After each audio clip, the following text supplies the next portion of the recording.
வணக்கம் ஆன்மீக அன்பர்களே. ஒரு பெண் பிரசவ வலியால் துடித்த போது அருகில் யாருமில்லாத நிலையில் சிவபெருமானே மருத்துவச்சியாக மாறி அவளுக்கு பிரசவம் பார்த்த அதிசயம் நிகழ்ந்த திருத்தலருக்கு செல்வோம் வாருங்கள். இத்திருத்தலம் பெத்தவநல்லூர் ராஜபாளையம் விருதுநகர் மாவட்டத்தில் உள்ளது. மிகவும் பழமையான இந்த கோயில் ஒரு பிரார்த்தனை ஸ்தலமாகும்.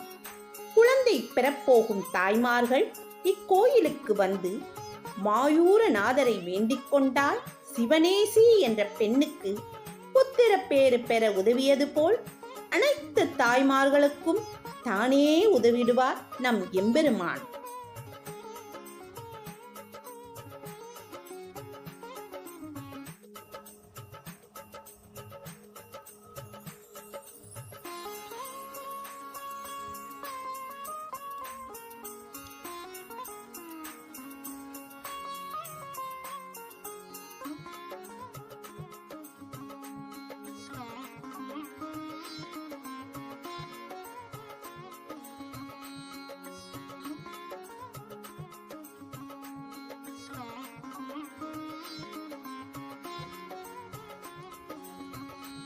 இந்த சிவாலயத்தின் உள்ளே நுழைந்ததுமே விநாயகர் அரச மரத்தடியில் அருள்பாலிக்கின்றார்.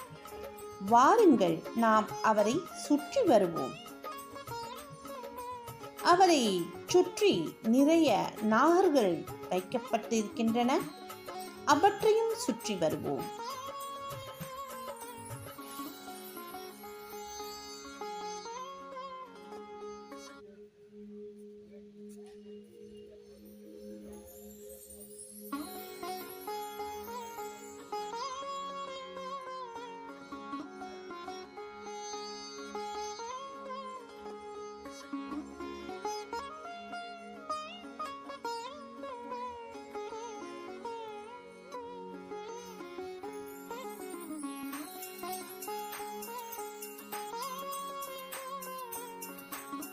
மூலவர் மாயூரநாதர், அம்மன் அஞ்சல் நாயகி ஆவார். தலவிருட்சம் வில்வமாகும். தீர்த்தம் காயல்குடி நதியாகும். இக்கோயில் திறந்திருக்கும் நேரம் காலை 6 மணி முதல் 11 மணி வரை, மாலை 4 மணி முதல் இரவு 9 மணி வரை திறந்திருக்கும். ஸ்தல விநாயகர் கன்னி மூலையில் இருந்தபடியே அருள் பாலிக்கிறார்.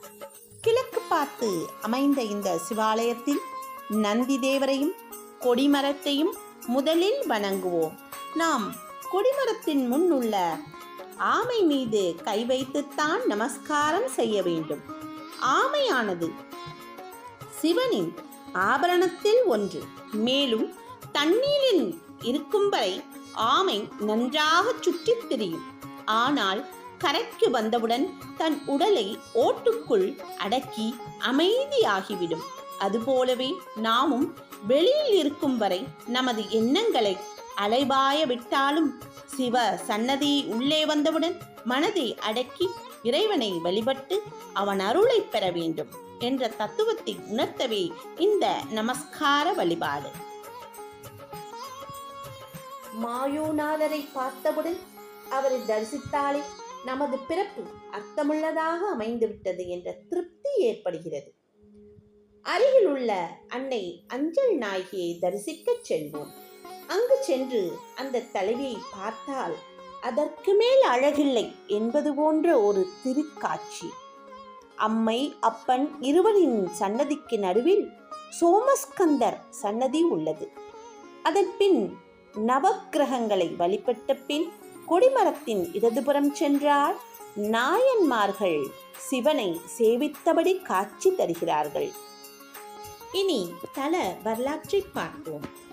ராஜபாளையம் அருகே தீவிர சிவபக்தர் ஒருவர் வாழ்ந்து வந்தாராம். அவரைப் போலவே அவரது மனைவி சிவனேசியும் சிவனையே நேசித்து பூசித்து வந்தாளாம். நிறை மாத கர்ப்பிணியான அவள் சற்று தொலைவில் குன்றவூரில் உள்ள தனது தாயார் வீட்டுக்கு தலைப்பிரசவத்திற்காக தனியாக நடந்து சென்று கொண்டிருந்தாள். அப்போது பெத்தவநல்லூர் என்று அழைக்கப்படும் இடத்தை நெருங்கிய போது திடீரென்று அவளுக்கு பிரசவ வலி தொடங்கியது. வலி தாங்காமல் இடுப்பை பிடித்துவாறு அம்மா என்று அலறியபடி மயங்கி கீழே விழுந்தாளாம். ஆள் நடமாட்டமில்லாத இடம் என்பதால் அவளது அபாய குரல் மற்றவருக்கு கேட்கவில்லை. என்றாலும் நீக்கமர எங்கும் நிறைந்தவரான சிவபெருமானுக்கு கேட்டது. அவளது நிலை கண்டு மனம் இறங்கிய மகேசன் அவளது தாயார் கோலத்தில் மருத்துவச்சியாக வடிவெடுத்து வந்து சிவநேசிக்கு உதவினார். பிரசவம் நல்லபடியாக முடிந்தது.